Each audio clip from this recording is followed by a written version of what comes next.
gukorera bizima uko kwa kiwango cha kusema natumikia mimi eti unatumikia zichaza eti unatumikia mtu uruwo kugirirwa impuhwe wewe ni wa kuhurumiwa ngo tuzotanga sadaka eti utatoa sadaka ngo bizima ndakaje kuje amafaranga eti bizima anaenda kula pesa ngo bisasa kaje kujifaranga ni yuki eti askofu anaenda kula pesa Imana kugira neza kabisa Mungu akutendee nukunda gusengeye mana akuombea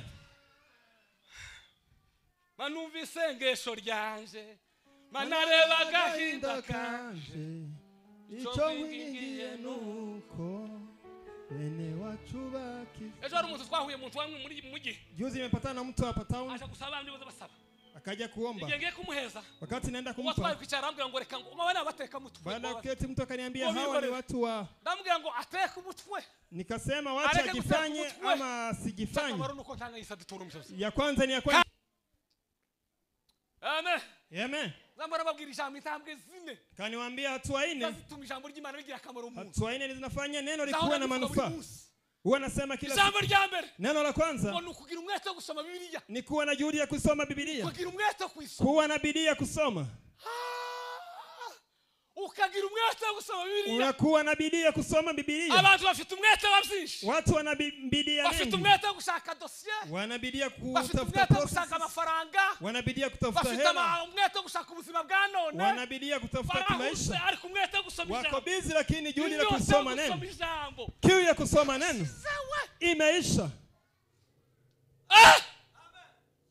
ijambo rya kabiri neno la pili wamara kuisoma baada ya kulisoma wagira umwete wo kwitekerezaho unakuwa na muda wa kulitafakari unafikiria yaliyosoma unatafakari ukimwona unaona tu yeye na wengineo ndabaza waswali aranga ngo niki kasema ni nini ndabaza Biblia bisobanura iki kasema haya yanamaanisha nini sema unaona vile nta Biblia ibabamwo wamoja Biblia haikai ndani mwao uriya wabonye wabitenda ifateho huyu unaona amemrushia haijashika hakai na Biblia hasomi Biblia hafikiri Biblia Biblia haimuongozi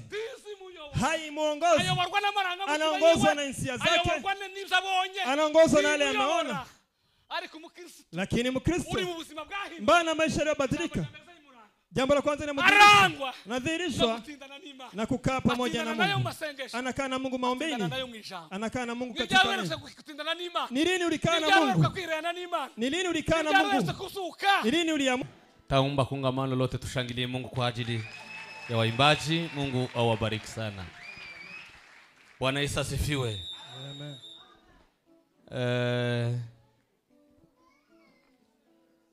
tusome neno la Mungu alafu tuendelee tusome jambo ry'Imana nyuma tukomeze tuganira tulisome neno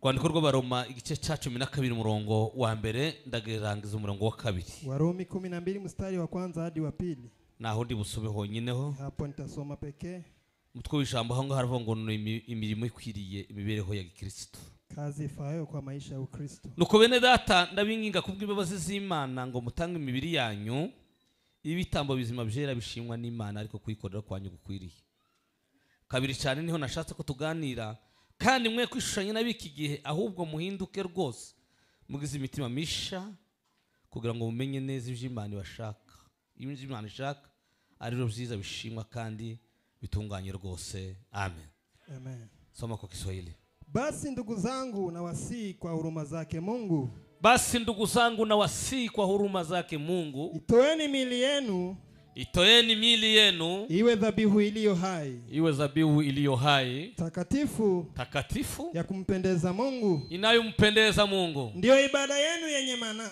hiyo ndio ibada yenu yenye maana wala msifuatishe namna ya dunia hii la msifuatishe namna ya dunia hii ya sasa bali mgeuze kwa kufanya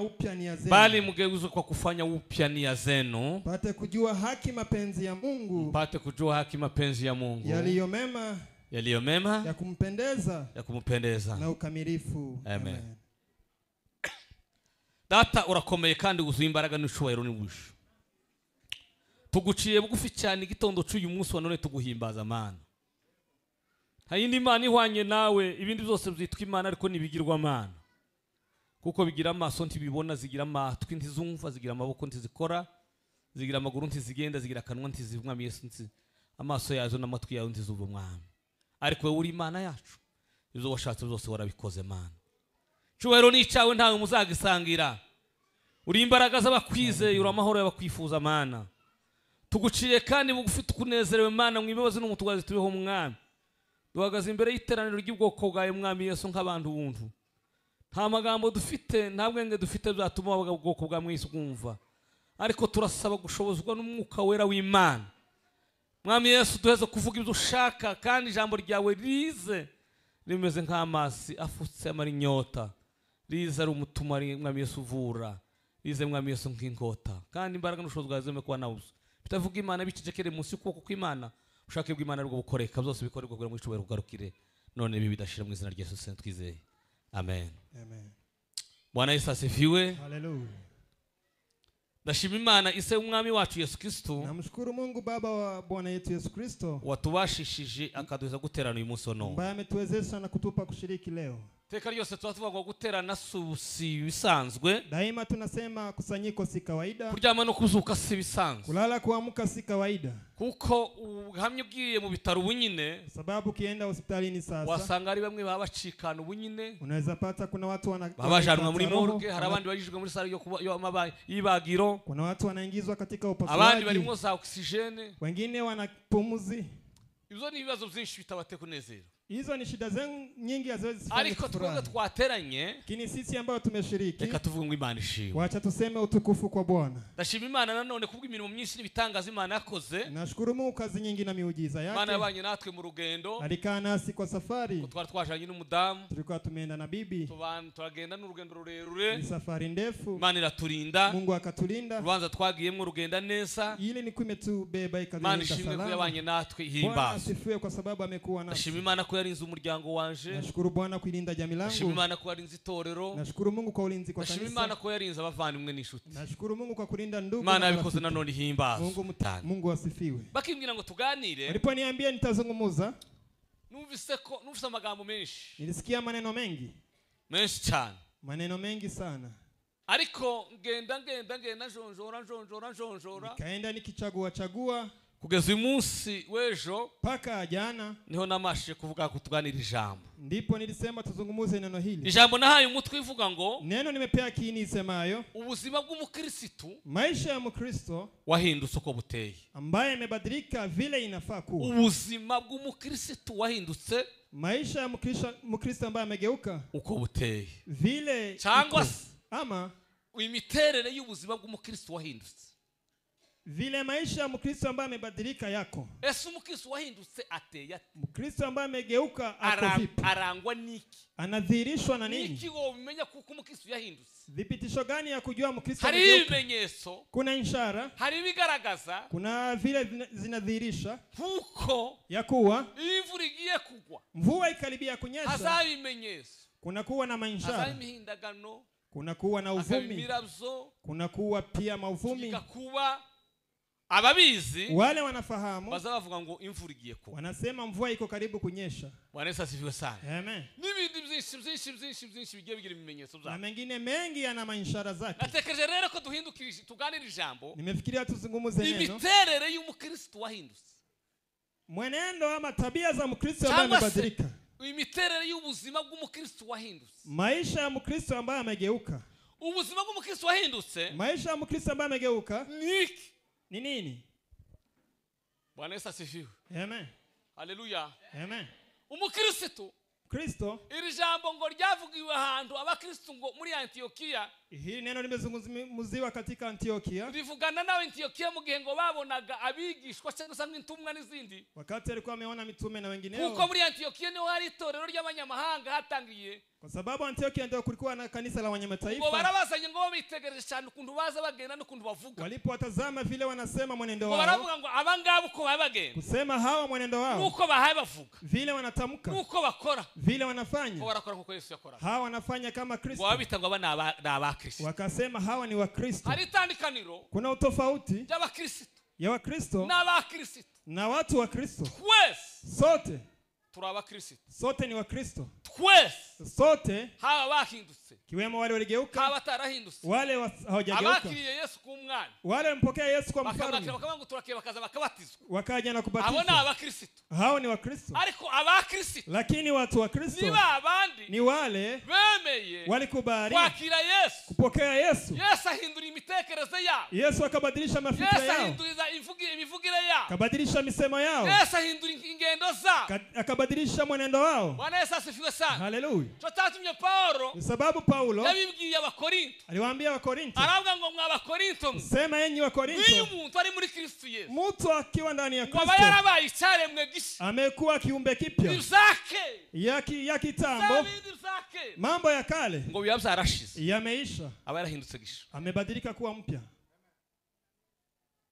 Bwana Yesu asifiwe sana haleluya umukristo rero ninde mkristo ni nani mkristo ni umuntu wakiriye Yesu ni mtu ambaye amepokea Yesu kuba umwami n'umukiza kuwa mfalme na mkombozi aya magambo muza kuyavuga cyane haya maneno napenda kuyazungumzia si mara ya kwanza iyo umuntu akishijwe mtu akiokoka bazambwira ngo ni bazamamwatuza huwa wanaweza kumtamkisha anakiri akavuga ngo anakiri na kusema nakiriye Yesu nimekubali kupokea Yesu kuwa mkombozi n'umwami na mfalme w'ubugingo bwanjye wa maisha yangu ayo magambo agira ubusobanuro bubiri haya maneno yana manufaa mbili usanzwe bivuga reka nyivuge kandi hata kama nasema wacha niseme kwa sababu tunasema uyu mtu avuze ngo nakiriye Yesu kuba umukiza mtu akisema nimepokea Yesu kuwa mkombozi wemeye kuko Yesu yinjira muri wewe umekubali Yesu aingie ndani mwako wemeye kwakira Yesu umekubali kupokea Yesu uvuga ngo Yesu funguye umutima wanje ngwino tubane sema nimefungua moyo wangu njoo tukane na wewe ariko nanone tubigomba guhekera aho ngaho lakini haifai kuishia hapo bigomba gutera intambwe ya kabiri unafaa kupiga hatua ya pili bivuga ngo kusema noneho ngo nkakiri yakuwa nimekupokea noneho ngo nemeye ukaza muri jewe yakuwa nimekubali kuingia ndani mwangu nemeye kandi kuko nimekubali yakuwa ubu mwami wanje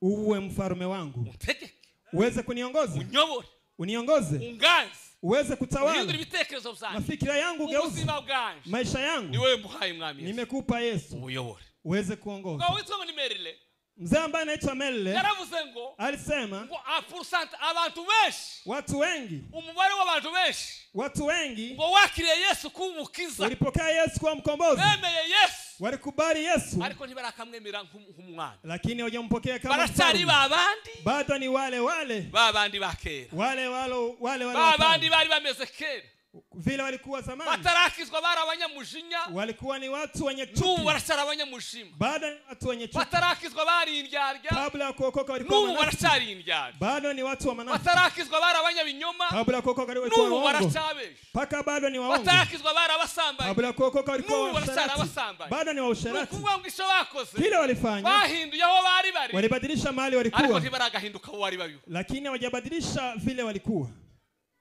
Imani tuwabarire Mungu atuhurumie Imani tuwabarire Mungu atuhurumie Bwana Yesu asifiwe sana Amen nakuza gusoma indirimbo y'umukristo y'umunani nipenda kusoma nyimbo hii ya mkristo wa 8 ntaravuga izo ndi buganire cyane tugenda mu ijoro kabla ya kusema yale nimeandaa uyu mukobwa musadwazi kazi yaririmbye indirimbo ziza y'umunani huyu mke wa Sweden alimba nyimbo hii ya 8 sinyiririmba ndayisoma gusa sitaimba bali nitasoma yaravuze ngo jewe ndi umukristo sema mimi ni mkristo ngo zahora ndiwe nitakaa nikiwa mkristo ndi umukristo mimi ni mkristo zahora ndiwe nitaishi nikiwa mkristo ngo mu bintu byose kwa mambo yote ngeza kugufa paka kifo ubukene za umukristo kwenye maskini nitakuwa mkristo utunzi za umukristo kwenye utajiri mimi ni mkristo ndwaye za umukristo kwa mgonjwa mimi ni mkristo bimeze neza za umukristo kwa vyema mimi ni mkristo muri hari yose kwa kila aina taendelea kuwa mkristo nzakomeza mbo mkristo ngeze kugufa paka kifo abakristo b'imperuka wakristo wa siku za mwisho bari mkuwa abakristo mugiye kimwe wanakuwa wakristo kwa wakati mmoja kwa mwenendo mwingine amen amen haleluya haleluya ariko yavuze ngo nzaba umukristo alisema nitakuwa mkristo mu bintu zose kwa kila jambo ngeze kugufa paka kifo ngo nahigi ngo zanje ndi umukristo kasema nitakuwa mkristo ngo mpora mbihamya nitaendelea kukiri ngo nubwo igihugu cyose cyase hata inchi yote ngo jewe ndi umukristo w'umutima ni mkristo moyoni kuko ngo ubusigaye nkunda Kristo sababu sasa napenda Kristo cyatumye afa kile kilimfanya akufe ngo yazize jewe aliweza kuandikiwa kwa sababu yangu amen amen Bwana Yesu asifiwe sana haleluya jewe ndi umukristo mimi ni mkristo pora mbihamya naendelea kukiri ngo nahisi yose yoseka hata dunia yote nicheke haleluya haleluya ese kweli uje kwibaza enda ugiswali kandi tutureka kuba abanebwe wo kwibaza tuache kwa wadhaifu wa kujiswali yavuze ngo ndi umukristo mu mutima nasema mimi ni mkristo moyoni wahe wa wapi dufite ikibazo tuna tatizo cy'abakristo wo kukanwa ambao ni wakristo wa kinywani cy'abakristo w'amaranga mutima wakristo ambao wanachemsha tu na maneno aho bamubona anakuwa mkristo maana anaonekana ariko nijoro mukijima lakini usiku gizani yokomeza kuba mukristo hawezi endelea kuwa mkristo hihi ndiyo yokomeza kuba mukristo kukiwa mafichoni hawezi kuwa mkristo yageze mu karere batamuzi ndiyo yokomeza kuba mkristo akifika kwa Eli afahamiki hawezi kuwa mkristo kuberiki kwa nini ni umukristo kukanwa yeye ni mkristo wa mdomoni ariko uyu mwandisi umuririmbyi w'umusedozi karava ngo jewe ndi umukristo wo mu mutima huyu mwimbaji alisema mimi ni mkristo moyoni ukristo ndi butangira kukanwa ukristo ianzie na mdomo ukristo banziza mu mutima ukristo unaanzia na moyoni haleluya amen icyicaro siege nyayo kikao nzuri siege nyayo y'ubukristo kikao nzuri ya ukristo ni mu mutima ni moyoni ahani na masikirisari bazagenda gusa kumukanwa n'ahandi hose wanaendelea tu kusema na penginepo tusome kugira ngo dufunge umwanya mwanzo tucika wacha tusome kwa sababu ya itero chaka yavuze ngo jende umukristo tenzi la pili imesema mimi ni mkristo mkristo narakishijwe nkurwa mu byaha nimeokoka kutolewa dhambini haleluya amen ngo jewe ni umukristo mimi ni mkristo ngo naho naterwa n'ibishago nkaba no ku rugamba hata nikujiwa na shida nikufe ngo jewe ndi umukristo n'umutabazi mimi ni mkristo ngo mu ntambara ndasana n'ibishaha vitani napigana na dhambi mfite umugaba ngo mfite umugaba mfite kamanda wa jeshi nina komanda wa jeshi nina komanda wa jeshi ngo niduhorana nawe huyo tunaishi na yeye zahoranisha nitaendelea usimpamvu umugore unanirwa unajua kwa nini unapiga usimpamvu uzakunaniye unajua kwa nini umeshinda usimpamvu uzubigerageza umwaka umwe kwezi kumwe bikakunanira unajua kwa nini unajaribu mwaka mmoja unashinda uzuzireka igihe kimwe ukagerageza ariko ikindi kiko sangwe sanze unajua kwa nini tabia moja unashinda sababu ni moja ukudahorana na Yesu kwa sababu ukae na Yesu ngo nimporana nawe nasema nikikaa naye zahoranisha nitaendelea kuwa mshindi kubana na Yesu kikaa na Yesu uzabana na Yesu utakuwa mshindi urimvira ngo bose bazamenya kubana nawe mwimbaji alisema wote watajua na kana naye ngo bitabe Yesu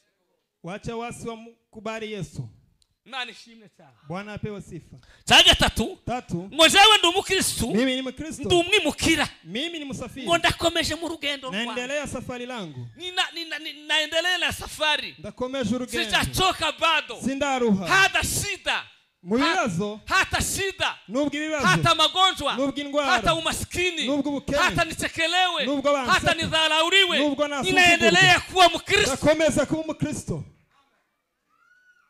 erega ubukristo si 6 ukristo si jambo la kujivuna hoya la abantu bamwe bazi ngo ni 6 watu wanajua ni jambo la kujivuna mara moja tubamwo ataruko tunezerewe tunakaa kwa sababu hatujafurahi si ati tumefurahi twabuze dushaka tumekosa la kufanya kandi wana twari tufite uburenganzira sababu tuna uhakika tukaziyima kubera ubukristo tunajinyima kwa sababu ya ukristo vitu zingine haleluya amen Bwana Yesu asifiwe sana amen haleluya nakomeje mu rugendo naendelea safari langu usino mwisi ya huku ulimwengu narabihinyuye niliweza kuyafanya mimi natamani kwenda mbinguni aravuga ndeze kurangiza ngoje kurangiza kasema nikielekea tamati gakondo yacu iri mwijuru kumana yacu kwetu ni mbinguni kwenye mfalme wetu ntani byago hakuna njaa hakuna abaho bose ngo baguwe neza wa huko wanaishi vizuri haleluya amen cyanyuma kugira ngo tuganire rya jambo la mwisho ngo jewe ni umukristo cyo ni kintu mimi ni mkristo hilo ni jambo ngokiza gihumuriza umutima wangu nafariji moyo wangu kandi bagize ibyago byo nisaulisha dhiki zote ngokumva duhuwe n'umwami Yesu nasikia nimepumuzishwa jewe ndi umukristo mimi ni mkristo uko ndikose vile nilivyo maze nintumirwa ngiye gufa nikialikwa nikielekea kufa zagirizishimo bitavugwa takuwa na tabasamu haiwezi ongeleka ngiye mwishuru taenda mbinguni amen amen hari umwanditsi wanditse inshingano zirindwi z'abakristo muri kino gihe cy'imperuka kuna mwandishi aliandika jukumu 7 ya wakristo wakati wa mwisho yavuze inshingano zirindwi z'abakristo zacu twebwe abera muri kino gihe cy'imperuka jukumu 7 ya wakristo wakati huu wa mwisho yavuze mu inshingano ya mbere zinezeza jukumu la kwanza yanejeje cyane mbaye imenifurahisha yaravuze ngo ni ibyiringiro alisema ni ya kutumainiwa dutegereza kugaruka kwa Yesu ni tumaini kuendelea kungojea kurudi kwa Yesu abakristo kama wakristo kama watakatifu inshingano ya mbere yacu jukumu la kwanza si kuweza kufanya biashara si kujifunza nabwo ni byiza cyane ni nzuri sana si za visa n'ibindi zo si visa na mengineo inshingano y'abera muri kino jukumu la watakatifu wakati huu ni kuendelea kuwa na tumaini la kusema ingelikuwa inaweza kuwa kesho Yesu akuje haleluya amen Bwana Yesu asifiwe sana amen ahari Yesu yose Yesu anaweza akakuja. Ataje mu mpanda. Kama hajakuja hari gari ryo nsanga. Barabanda gari naweza ni. Kandi gari ntawuzi umusasoge. Uwezi jua siku ya kwenda. Buri wese azimisa sigaje. Kila mtu anajua siku zake. Nako abasimiza masi. Anajua siku zake. Ariko ntazimisa sigaje. Lakini hajui siku amebakisha. Kandi tena. Hallelujah. Hallelujah. Bwana Yesu asifiwe. Amen. Yobu yaranditse. Ayubu aliandika. Aravuga ngo kusema washizeho iminsi yanje. Uliweza kuweka siku zangu. Urugabano. Kuweka mwisho wa siku. Mtu hawezi pita. Abantu watu bahugiye muri twinshi. Wamekuwa busy kwa Harahugiye muri ulimwengu. Kuna watu wako busy kwa mambo ya dunia. Ngoja niimba kusema. Ubwenge bwo muri isi. Taalamu wa duniani. Umaze kwiyongera. Umekuwa mingi. Wakutita kuzaga kiza. Kutojali mambo ya wokovu. Abantu bamaze kubigira intego. Watu wameifanya lengo. Arikusubiza amaso inyuma. Lakini ukigeuza macho nyuma. Si yashirashize. Dunia imeisha. Ushize naravuze ngo ibimenyetso byose bigaragara kwa Yesu byaragaragara. Juzi nimemwambia ishara za kurudi kwa Yesu imedhihirika. Israeli asigaye ibintu bitatu. Israeli kumebaki mambo matatu. Abanyamahanga dusigaranye kimwe gusa. Watu wa mataifa ni moja. Nacho kuri yihuta. Israeli inaenda mbio. Israeli ibimenyetso bitatu byo kugaruka kwa Yesu. Ishara tatu tumebaki ya kurudi kwa Yesu. Kwanza ngo ni nyubako rusengero. Kuba jengo la hekalu. Icyakabiri. Pili ngo ni igitambo. Ni dhabihu. Igitambo. Dhabihu. Hora tubivuga mukuntu waba bigerageza n'ubunyine ko barabivuga. Taendelea kusema wanajaribu paka kisasa. Inka yejo ubundi ya gatatu yagize abusembwa hasigaye zibiri ko baragaragaza izindi.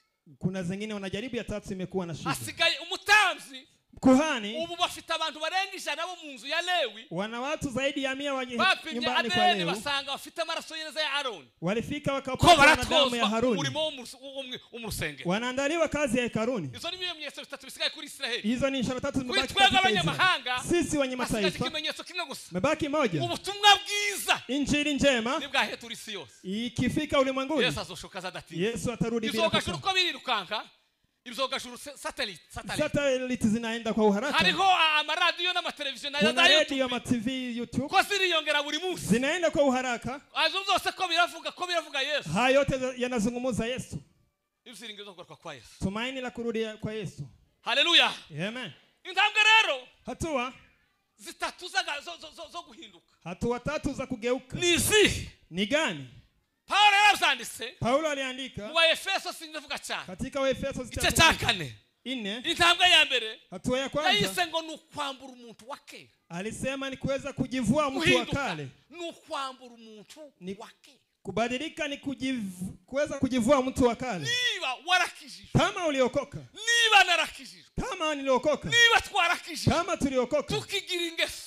Bado tuna tabia zindi zake ambazo ni za zamani. Kuhinduka. Kugeuka. Ikintu cha mbere kizakizana. Jambo la kwanza uleta. Ukudukura ingeso zake. Ni kututoa tabia za zamani. Haleluya. Haleluya. Ako gakiza. Hiyo wokovu. Wakiriye naje nakiriye. Ambayo umepokea ni mpokea. Gatumukomeza kuba muri ngeso zake. Ambayo inakufanya uendelee kukaa kwa tabia za kitambo. Ako gakiza kari muri doubting. Hiyo wokovu yako sinashukika. Kuko Yohana yaranditse ngo ukora icyaha wese ni wa Satani. Yohana alisema atendaye dhambi ni wa ibilisi. Haleluya. Amen. Bwana Yesu asifiwe sana. Amen. Ni wa nani? Ni wa Satani. Ni wa ibilisi. Erega inzira ntiba habiri. Njia haina mawili. Sibaka kubesha. La usidanganye. Enda uri wa Satani. Enda uri w'Imana. Uko wa shetani ama uko wa Mungu. Ni hayo. Hagati yabo. Hakuna katikati. Hakuna. Ngo jewe nta kibazo ngira. Eti hakuna shida sina tatizo, mimi niko hapa. Ico bita ngo nuguhinduka. Kile wanasema ni kubadilika. Nuguhindura ingeso zake. Ni kugeuza mwenendo wa Paulo alivuze neza. Paulo alisema vizuri. Alivukundendutse mu ngeso. Kasema vile ibadilika kwenye tabia. Kuambia Wagalatia. Arabwira ngo sema ngo nabambanywe na Kristo. Nilisulubishwa na Kristo. Icyakora. Lakini ndiho. Mimi nipo. Usinje uriho. Bali si mimi nipo. Wahubwo ni Kristo niho muri nje. Bali ni Kristo yupo ndani mwangu. Yale nafanya. Ngombikora no kwizera umwami wa Imana. Nafanya kwa kumwamini Mungu. Wankunza kagitangira. Mwana wa Mungu ambaye alijitolea. Wahindutse. Yule alibadilika. Ngo ubuzima bwahindutse. Maisha ambayo imebadilika. Ngo ubuzima bwambuye ingeso zake. Ni maisha ilijivua tabia za kale. Ni ugitegekwa n'ingeso zake. Kama unatawaliwa na tabia za kale. Kinyoma wagiraga ukikigira. Kama uongo wako bado unao. Ngari wagiraga ukirigira. Kama tamaa bado uko nayo. Guteranya wagiraga ukirigira. Kama tabia uko nayo. Shari wagiraga ukirigira. Kama fitina bado uko nayo. Ubunebwe wagiraga kero kibugira. Kama udhaifu bado uko nayo. Bado hujabadilika. Uko umuntu wahindutse. Kwa sababu aliyebadilika anadhihirishwa na kujivua tabia za kale. Abahora kamubona kera asabiriza ngo barabazanye ngo uyu si wa wundi. Walimuona kiomba akasema huyu si yule. Ngo niwe. Mmoja akasema niye. Abandi ngo siwe cyakora asa nawe. Wengine wakasema siye mbara anafanana naye. Barabwira ngo ni jewe. Kawaambia ni mimi.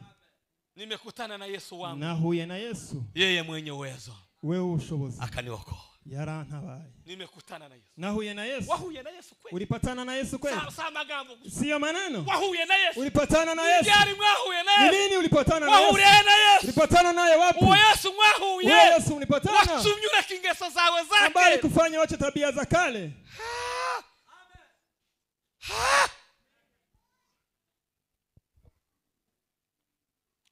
Chakabi.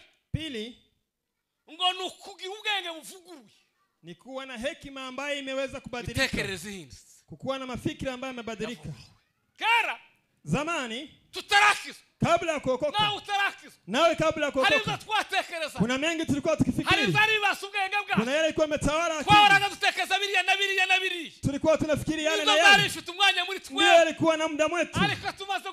Baada ya kuokoka. Tumaze kwakira Yesu. Baada ya kumpokea Yesu. Mafikiri yakageuka. Paulo akamwambia Timotheo. Mwambie Timotheo. Utekereza Yesu Kristo. Endelea kumfikiria Yesu Kristo. Wakomose mu ruzaro rwa Dawidi. Ambaye alitokana na uzao wa kina Dawidi. Nahawe wivuga. Kama vile injili yangu. Wale waligeuka. Ibitekerezo byabo ni ijambo ry'Imana. Mafikira yao ni neno la Mungu. Watekereza kugira neza. Wanafikiria kufanya vizuri. Watekereza byabananiye kubirwanya kugira ngo birwanye. Wanafikiria kupigana yale yashinda. Abandi neza. Wanaendelea kufikiria wengine vizuri. Lengo zao ni nzuri. Ubwenge bwabo bwaravuguruwe. Hekima yao imegeuzwa. Niki kiri ubitekerezo byabo? Nini iko katika mafikira yako? Niki kiganje ubitekerezo byabo? Nini imetawala mafikira yako? Tatu. Ngo nukwambara umusha. Ni kuweza kuvaa mtu mpya. Amen. Amen. Bwana asifiwe. Hallelujah. Ubuzima rero buhindutse. Maisha iliyogeuka n'ubuzima bubana n'Imana. Ni maisha ambayo inaishi na Mungu. N'ubuzima bwakiriye Yesu. Ni maisha ilimpokea Yesu. N'ubuzima bwangwa Yesu. Ni maisha ambayo Yesu anakaa ndani. N'ubuzima buzabwisura saa 8 mugatekereza Yesu. Ni maisha inaamka saa 8 kumfikiria Yesu. N'ubuzima mu bibazo abakumva kuko uwo yakuyambaza wa mbere ni Yesu. Ni maisha ikiwa tatizo inaita Yesu. N'ubuzima yari magorwa. Kukiwa kwenye shida. Wazatekera ndaundi yo kuyambaza mbere ni Yesu. Wa kwanza anafikiria kwamba msaidizi ni Yesu. Hakuna mwingine anafikiria. Ni maisha inafikiria Yesu. Ni maisha inaishi na Yesu. Ni maisha yamejitolea kwa Yesu. Sio mimi nipo. Ni Kristo yupo ndani mwangu. Yale nafanya. Nafanya kwa kuamini mwana wa Mungu. Ambaye nipenda na kujitolea. Nini imetawala maisha yako? Kiwa peke yako nini inatawala? Ukiwa kwenye gari nini inatawala? Si maisha ya kisasa. Si kufikiria utakula nini.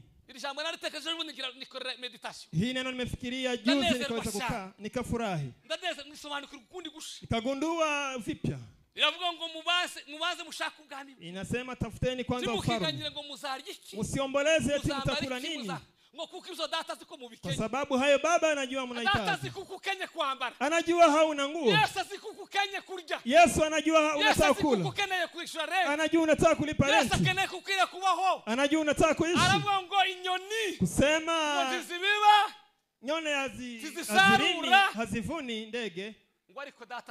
Lakini baba anazifanya ziishi. Angalia maua vile inakaa vizuri. Hata kama Salomo alijaribu hajawahi fikiri. Baba aliweza kuivisha. Nasema lakini tafuteni kwanza ufalme na haki yake. Mengineyo ni yenu. Yale tunaendelea kusumbuka. Amen. Amen.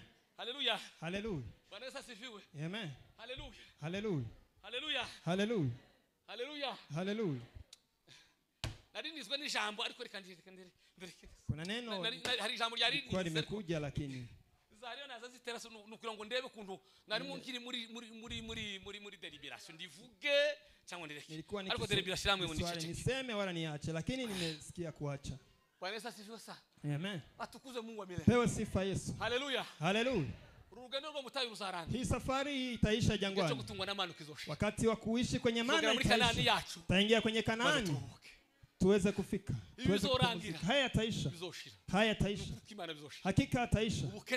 Umaskini utaisha. Vita zitaisha. Yale masumbufu yataisha. Tutaishi na Yesu. Tutaishi na Yesu. Haleluya. Haleluya. Zamubona, zamumenya, zaba mpagaze imbere ye rwose. Zamumenya, nzamubona, mbona inkovu zo mu biganza bye. Zomubona. Tamuona. Zomubona. Tamuona. Zomubona. Tamuona. Zomubona. Tamuona. Zomubona Yesu. Tamuona Yesu. Atukuzwe. Amen. Ubuzima. Maisha. Umukristo wahindutse. Ya mkristo aliyegeuka. Ubuzima mubana na Yesu muri protect. Ni maisha inakaa na Yesu katika protect. Ubuzima mubana na Yesu. Maisha inaishi na Yesu katika roho nyingi ukiwa peke yako. N'ubuzima. Ni maisha. N'ubuzima bwumvira Yesu. Ni maisha ambayo inamtii Yesu. N'ubuzima bwumva Yesu. Ni maisha inamsikia Yesu. Yesu. Kizagufasha kugenda neza. Sasa nikwambie kitakacho kusaidia kuwa vizuri. Kizagufasha kukuwa guhana nawe. Kitakacho kusaidia kuishi na Yesu. Ukazubona Yesu kure yawe. Simuone Yesu mbali. Uzubona kama muri kubitugusha. Kamuone kama ako begani mwako. Uona kama uko na yeye. Umwijima uzokomeza ubikiranuke. Katika giza utakuwa mwenye haki. Utakuwa mwenye haki. Sawa. Katwihute. Wacha tuende kwa kasi. Nibiki rero birangwe mukristo. Dhibitisho gani za Mkristo? Paulo amesema. Ngo nuko bene da. Kasema hivyo ndugu zangu. Ndabinginga kubw'imbabazi z'Imana. Na wasi kwa rehema za Mungu. Mutanga imibiri yanyu. Itoeni mili yenu. Ibitambo bizima byera bishimwa n'Imana. Iwe dhabihu iliyo hai. Wako kwikorera kwanyu gukiri. Ndiyo ibada yenu kamilifu. Washanye nabiki gihe. Musijifananishe na wa kisasa. Ahubwo muhinduke rwose. Bali badilikeni. Mkiwa na mioyo mipya. Paulo yandikiye Timotheo abavuga biki gikundi bazaba bateye. Alimwandikia kusema wa kisasa vile watakuwa. Kandi bo bari honyine ubunyine. Na ndio wako. Aravuga ngo Timotheo we. Sema Timotheo. Bicha cha gatatu yaza musezera. Tatu alikuwa akimuaga. Ngo bamaze kufata Yerusalemu. Baada ya kwenda Yerusalemu. Ngo yazamuga ngo mugere ufuwa musure bavugane basezerana. Alikuwa anawaambia fikeni haraka. Ariko kubwimba hatimbi Timotheo yaje gushika i Roma sanga Paulo yapfu. Kwa kibahati mbaya Timotheo amaze kumwisha. Amefariki Paulo. Bicha cha gatatu. Kwenye nafasi ya tatu. Ngo yaza muhugura. Alikuwa akimwelimisha. Aravuga Timotheo we. Kumwambia Timotheo. Umenye kuko muhemzi imperuka. Jua kwa siku za mwisho. Ngo azaba ari gihe kirusha. Takuwa ni siku zichoshayo. Ngo kuko abazaba kirimwo. Watu watakuwa kwa wakati huo. Bazaba ari abantu bikunga. Watakuwa ni watu wanajipenda. Bameze gute? Watakuwaje? Timuri kwa nukundu bikuza abantu bikuza. Simnaona vile watu wa kisasa wanajipenda. Pili. Ngo bakunda impia. Watakuwa wanapenda hela. Wanapenda pesa. Ikikwereka kuko abantu bakunze faranga. Kile kinakuonyesha watu wanapenda pesa. Faranga. Njia zote ziletayo pesa. Kiwa nzuri, kiwa mbaya, ikiwa uongo. Karibu niseme neno nitasema. Mtu aliwahi niambia. Eti wacha tuende kufanya ujanja, tuende na ile kadi tunatibiwa. Ile kadi tunatubia matibabu. Ujue. Eti. Amen. Ngo dukura ifaranga ngo tukandike ngo nibazo gwitoya ngo doze faranga. Eti ni shida kidogo tu watatupa hela. Basi tufanyeje? Ngo dukura ifaranga. Tutoe pesa. Za kufanya nini? Kwa Yesu ndizo babaje kumvuza. Nagonjeka nenda kutibiwa. Ngo bandi bari kubikora. Eti wengine wanafanya. Hao ni wengine sio mimi. Shindwa shetani. Shetani ashindwe. Undoraza ramwe ngo nimutiza gakarite ngoje kwivuza. Mwingine akaniambia nimsaidie kada aende matibabu. Mara wivuze mu izina ryanje. Eti atibiwe kwa jina la nani? Ndamubwira ngo mbwira ifaranga ngufasha. Kamwambia nikusaidie hela gani? Siwezi kupa kadi uende kinyume na sheria. Amen. Amen. Haleluya. Haleluya. Bwana Yesu asifiwe. Amen. Haleluya. Haleluya. Sawa. Sawa. Amen. Amen. Tuzobazwa kuko Hatutaulizwa kwa nini watu hawajaokoka. Tutaulizwa kwa nini hatujaambia watu ukweli wa neno. Hiyo ndio tutaulizwa. Amen. Amen. Haleluya. Haleluya. Bwana Yesu asifiwe. Amen. Naba abandi bazabagavura bazabirwa bagavura amafaranga y'abandi. Na wale watu wanabakisha pesa za wenyewe wanakula. Ngo bakagavura. Eti wanajibakishia pesa.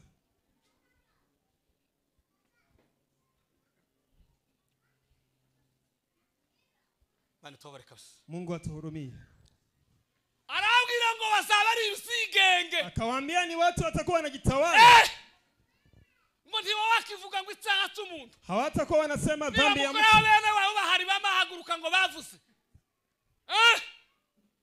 bene wabo haguruke ngo bavuze ndugu zao wasimame. Yasambanye yamenye kuko yasambanye. Mtu amefanya usharati ameshikwa.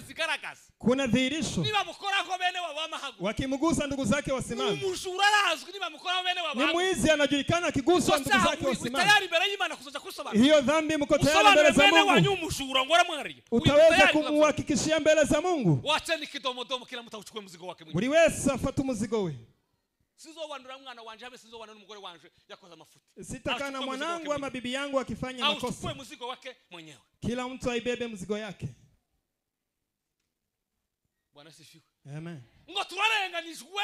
Eti tumeweza kufinyiliwa. Abazamure ngo muzamure. Eti ompandishe. Muzamure. Eti ompandishe. Asafroda arasa bado yeye anakuwa kafroda ngo bamuzamure. Bado anafanya dhambi kinyume eti apandishwe. Ariko bakisura imperuka. Wakristo wa siku za mwisho. Sio mugoroba. Wa siku za mwisho. Akonashima Imana. Kinashukuru Mungu. Paulo yabwiye Timotheo. Paulo akamwambia Timotheo. Ngufatira rw'Imana washagaze. Sema nguzo ya Mungu bado iko. Msingi huko imeandikwa. Uiteka zawe. Bwana anajua wake. Nubwo bimeze gutyo. Hata kama iko hivyo. Kuna watu wa Mungu. Nubwo ari abanyamahimba. Hata kama kuna watu wa kufanya. Hata kuna watu wa kufanya. Lakini Salari.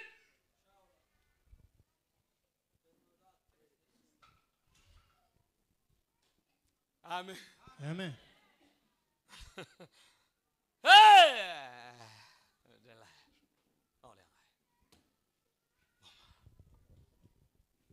Bwana Yesu asifiwe. Amen. Atukuze Mungu wa milele. Hallelujah. Ahimidiwe Bwana wa majeshi. Hallelujah. Apewe sifa. Hallelujah. Hela. Shela garia. Longo ya kitaimwa. Elonga.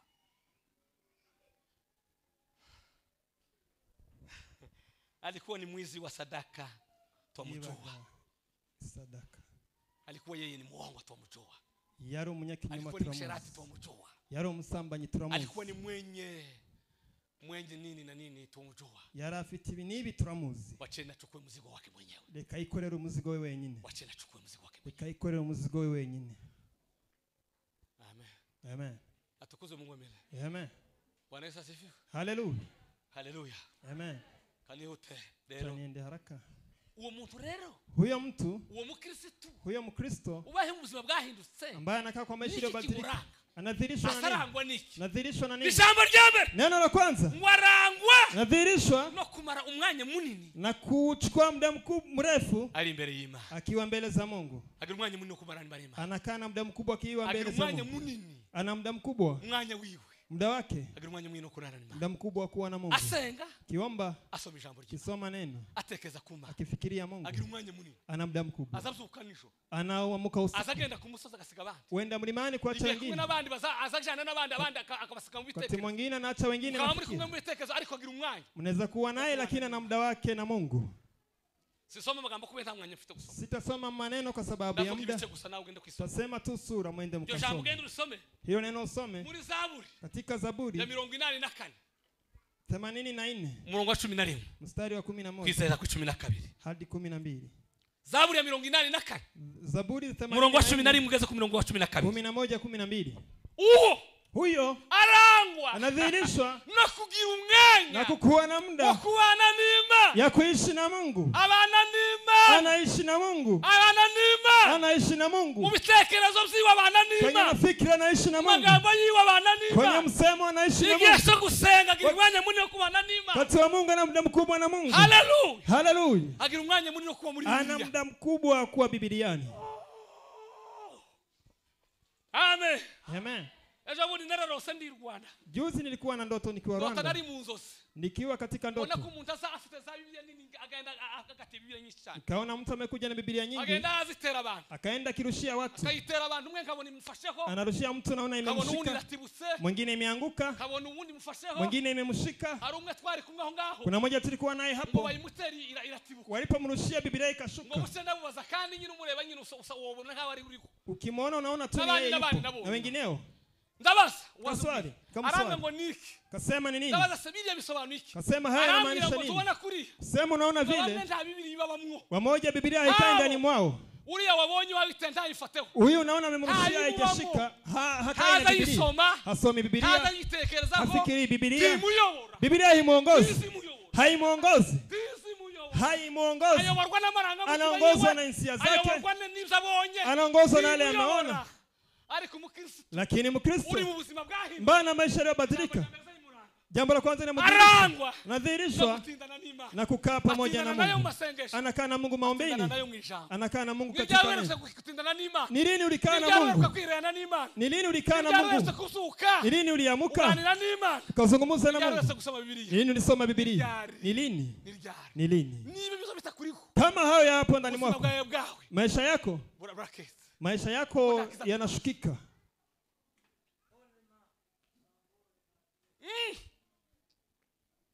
Amen. Amen. Zambara babwirisha mitambwe zine. Kaniwaambia hatua 4. Zituma ijambo ry'Imana rigira akamaro mu. Hatua 4 zinafanya neno likuwa na manufaa. Huwa nasema kila jambo rya mbere. Neno la kwanza ni kugira umwete wo gusoma Biblia. Ni kuwa na juhudi ya kusoma Biblia. Kugira umwete wo kusoma. Kuwa na bidii ya kusoma.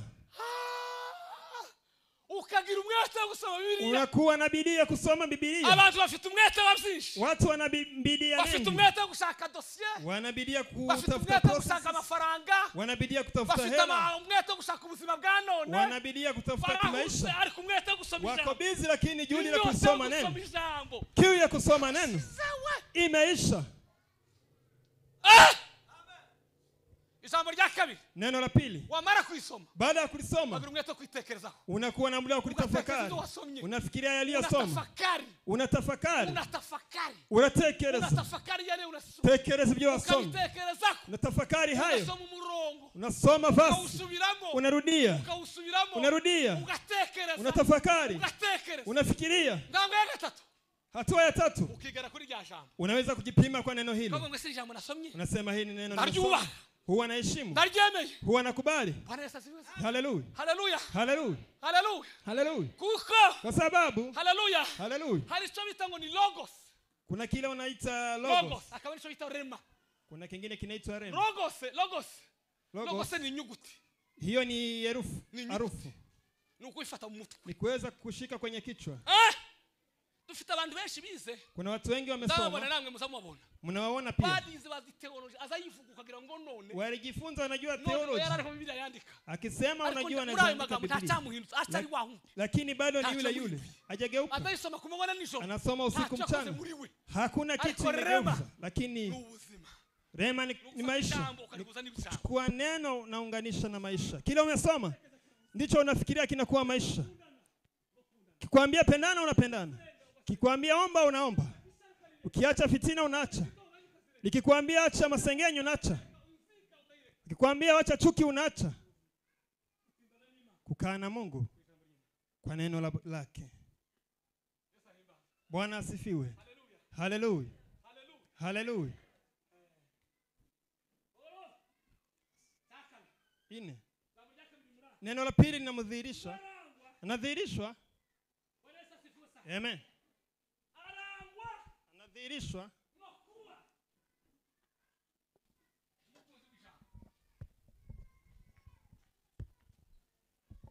Bwana asifiwe sana. Amen. Anadhihirishwa na kuwa mtu anapenda neno.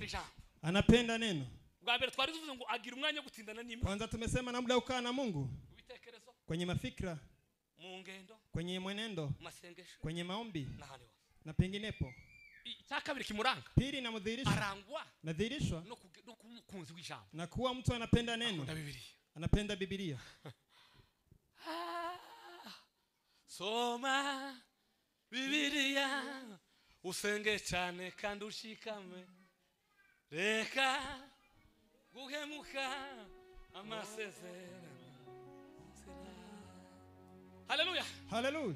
Imana yabwiye Yoshua. Mungu alimwambia Yoshua. Irabwiye ngo Yoshua we. Mwambie Yoshua. Umugaragu wanje Mose arafuye. Tumishi wangu Musa alifariki. None waguruka uzamusa ubwoko. Simama uende na taifa hili. Irabwiye ngo kona abanaga na Mose. Kamwambia vile nilikuwa na Musa. Ngo niko zabana nawe. Ndipo nitakuwa na wewe. Alikimweza condition. Kampa condition. Alikiramwa ngo amategeko yo mu kitabu. Kumwambia sheria ya kitabu hiki. Ndaka bikure yawe. Asiende mbali na wewe. Uzuyibwira kumanywa na nijoro. Uendelee kutafakari usiku mchana. Ngo muzahirwa mu nzira zawe. Ndipo utakuwa mwenye heri njiani pako.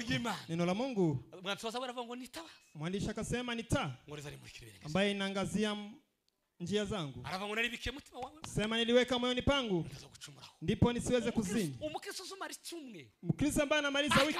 Akamara icyumweru adasoma Bibiliya. Anamaliza wiki bila kusoma Biblia. Yewe reka nkubwire. Wacha nikwambie. Reka nkuburire. Wacha nikuweze kuona.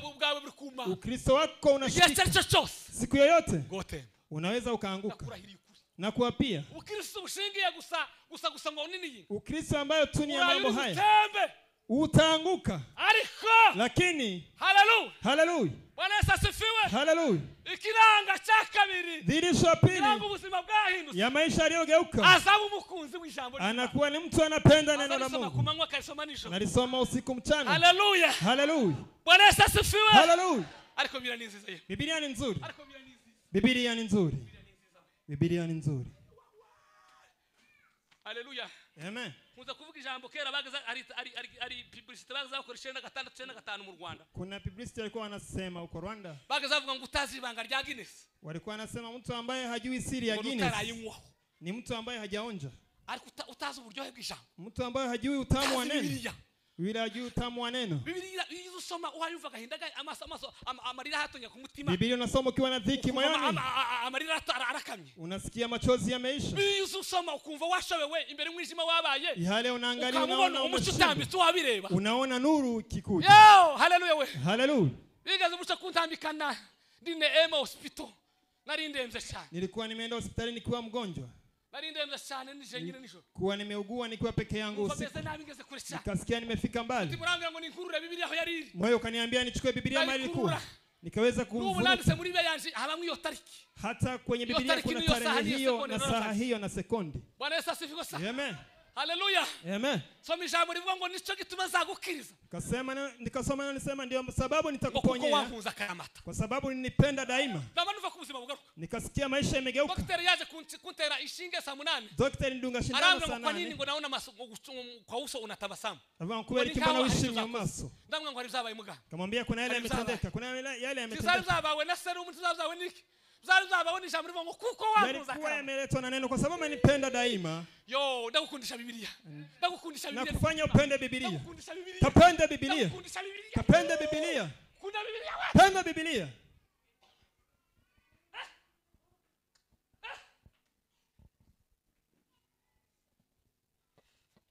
Ubuzima bwahindutse n'ubuzima bukunda ijambo ry'Imana. Maisha yaliyogeuka ni maisha inapenda neno. Ukamara kwezi. Baada ya kuweza ukaza n'iyingo uzanye smartphone. Unakuja na smartphone. Ukagenda ukamara ituzi ya Biblia ngo bahungure Biblia. Unaenda unatafuta Biblia.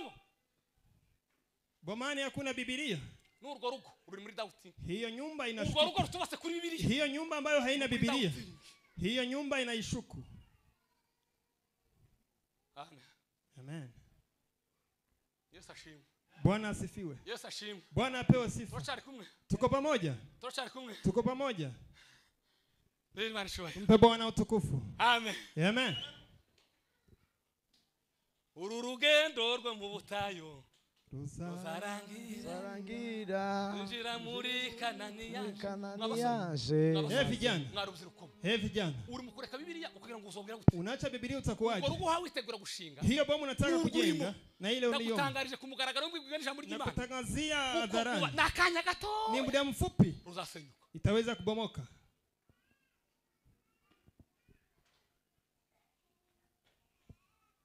Amen. Amen. Bwana Yesu asifiwe. Amen. Yesu ravuze nguvu ya magambo yanje akayakomeza. Yesu alisema atakayesikia maneno na kuyashika. Wameze nk'umunyabwenge. Ni kama mtaalamu. Imvura yarashe. Mvua ilikuja. Mivirasi. Uvumi ukaja. Uyagurahuha. Uvumi ukaja. Ikaanguka kwa nyumba hii. Hiyo nyumba haikuanguka. Kwa sababu ilikuwa imejenga kwenye mwamba. Tumejenga. Yaruba. Mwamba huyo. Mwamba usiotikisika. Urwo rutare utanyeganyizwa. Tumejenga kwa mwamba huyo. Twubatse ku rutare utanyeganyizwa. Mambo yote yanaweza kutikisika. Byose byanyeganyizwa. Nyumba zinaweza kutikisika. Inzu zanyeganyizwa. Diploma zinaweza kutikisika. Diploma zanyeganyizwa. Akili inaweza kutikisika. Visa na maneno mengine yanaweza kutikisika. Visa yanyeganyizwa. Lakini wale ambao wamejenga ariko bubatse juu ya neno ya Mungu ku ijambo ry'Imana wakati ni imara wanasimama. Amen. Wanasimama. Amen.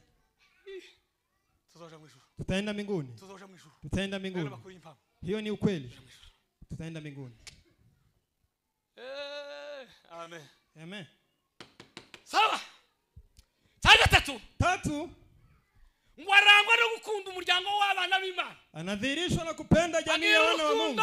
ana upendo. Zaburi 133 murongo wa mbere kweza kuri kabiri. Zaburi 133 mstari wa kwanza hadi wa 3 murongo wa mbere kweza inasema ni nini?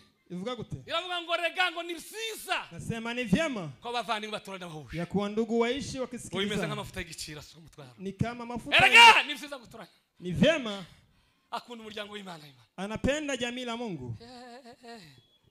Amen. Amen. Bwana Yesu asifiwe sana. Hallelujah. Ejo bundi nasoma igitabo. Juzi nilikuwa nikusoma kitabu. Kimbiri intambwe 99 nari 9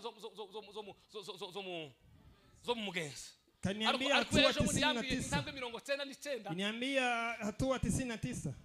Muntambwe ngira ngo yambye ribere hatagatu yakanibusibutse. Sijui hatua ya ngapi nikilisema. Umuntu inyote gusoma ijambo ry'Imana. Kiu ya kusoma neno ngitangira gushira. Inaisha. Biblia ikatangira kuwa kure. Biblia inaenda mbali na wewe. Niba Biblia itakiwa kwa afya yako. Kama hakuna haiko karibu na wewe.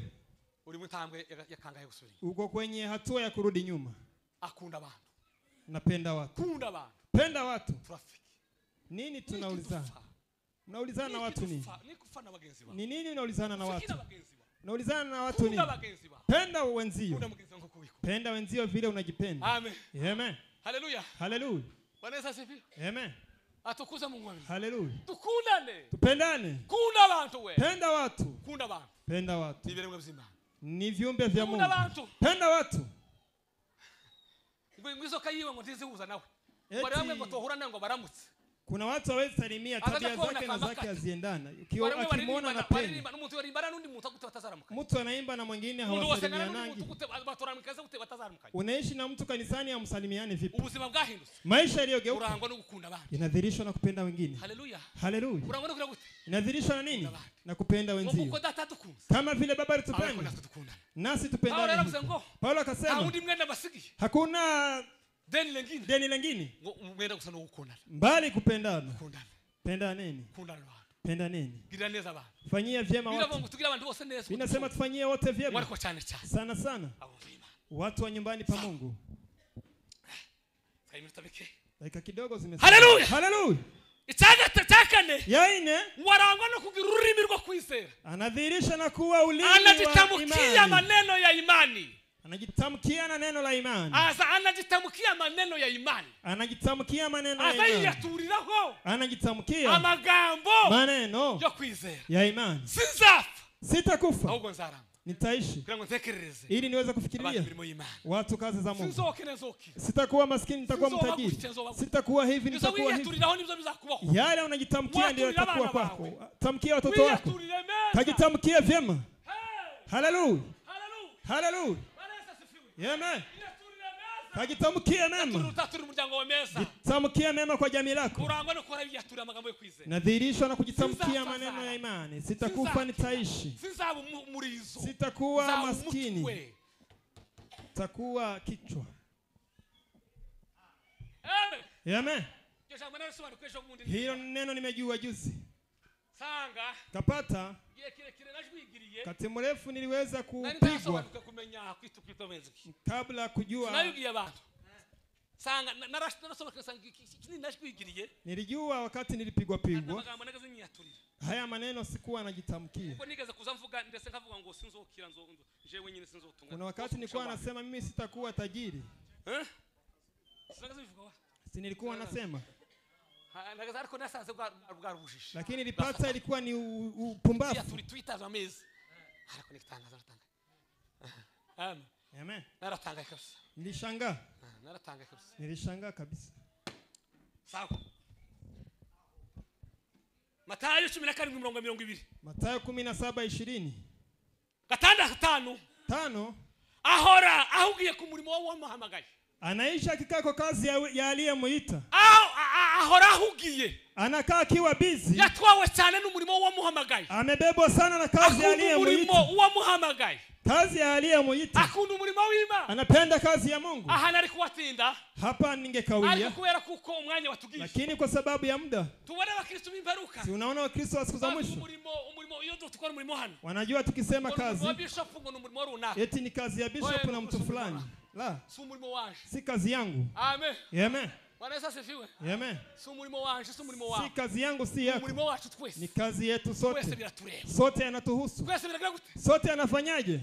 natangaye nimeshangaa mukanye nabonye korari Elohim iririmba juzi nimeona kwa Elohim kiimba haririmbye Osborne wenyine umuhungu kumeimba Osborne kijana pekee si ndivyo Osborne ni harundi unabonye kuna mwingine kweli si yeye pekee abahungu bari hano katazama vijana wako hapa baada ya kuntu bameze kaangalia vile walivyo birantangaza cyane ikanishangaza amen amen haleluya amen rega imana nzizo kubaza ngo waradanda Mungu hata kuuliza eti umefanya biashara imana nzizo kudandaza ngo wambise umwana wao Mungu hata kufanyia biashara tumevisha mtoto wako kubaza ngo wambaye costume hata kuuliza tumejivika suti ngapi imana nzizo kubaza ngo ubatse inzu n'amakandani hata kuambia umejenga nyumba ngapi nzizo kubaza uburyo wayikoreye takuuliza vile umtumikia haleluya haleluya baresa siwe sana haleluya watu wamaze kwigira busy watu wamejifanya busy watu wamejishughulisha kuna siku tutakuwa na uoga tukifika mbele zake tukifika mbele za Mungu kuna hukumu 7 utashindwa hukumu ya 7 utaulizwa vile tumetumikia Mungu tukitumia sauti zetu nguvu zetu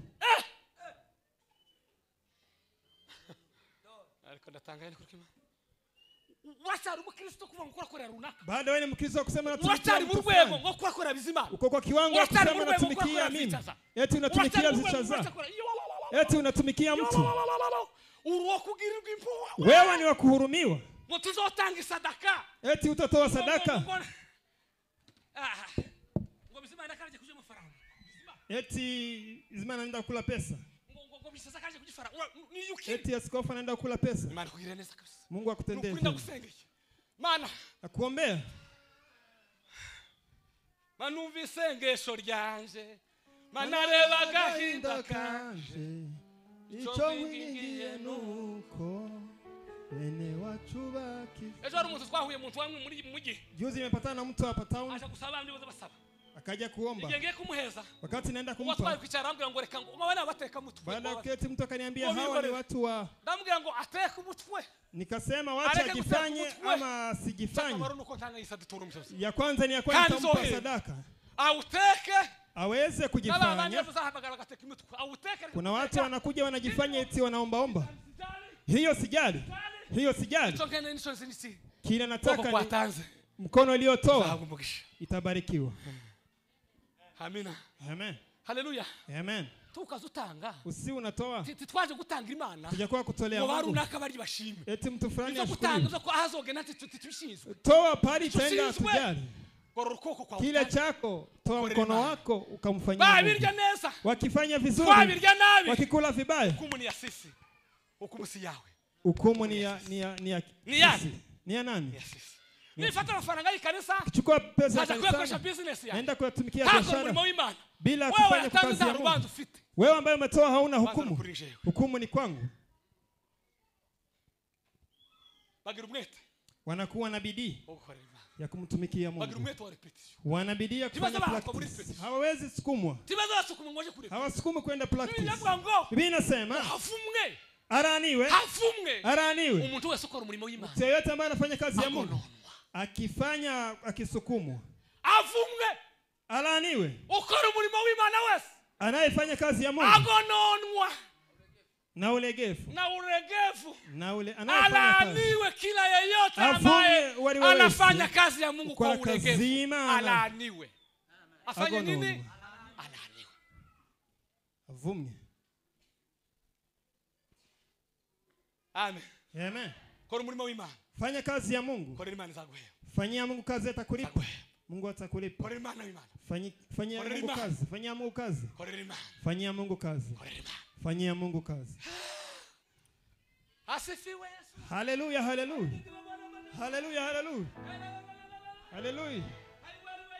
amen halosa naratangaye nilishangaa ngwari ngo atakitanga cyacu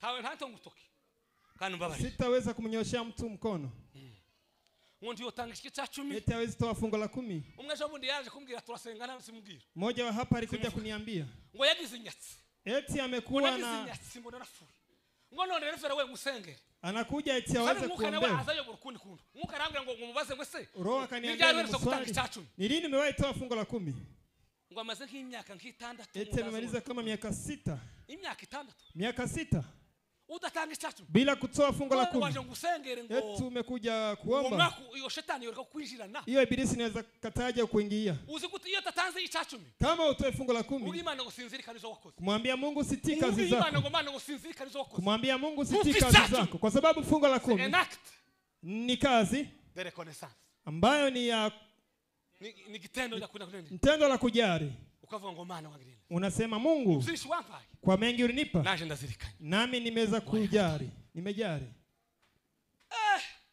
narambwiye ngo genda sino gusengera hakika mwambie nenda sitakuombea ari hano simuvuze ako hapa sitamsema hata sasa nikifanya hivi namuona nikifanya hivi namuona nimwambia nenda uombe utoe fungu kuna ya kuombea na nyingine si ya kuombea chukua muda nikichukua muda kuombea wenye watu wa mapepo na wewe eti nikuombea nenda sikuombee umwakura mutungo winyasi yewe wizani eti ubaya umemuingia kukosa pesa wai wage wikuru nyasura yizana ulienda ukajiletea ubaya wa kukosa pesa eti nikuombee kosa haleluya amen Bwana sasa yuko sawa amen haleluya amen ariko izwabwira ngo mana burita buri kimarira ubutaka yaguyemo bone ko ni jambo ryawe uryohereza rifite rikwiriye gukora mu mutima waryakiriye sengeye bariya bose bumvise ijambo ryawe ngo baryumvire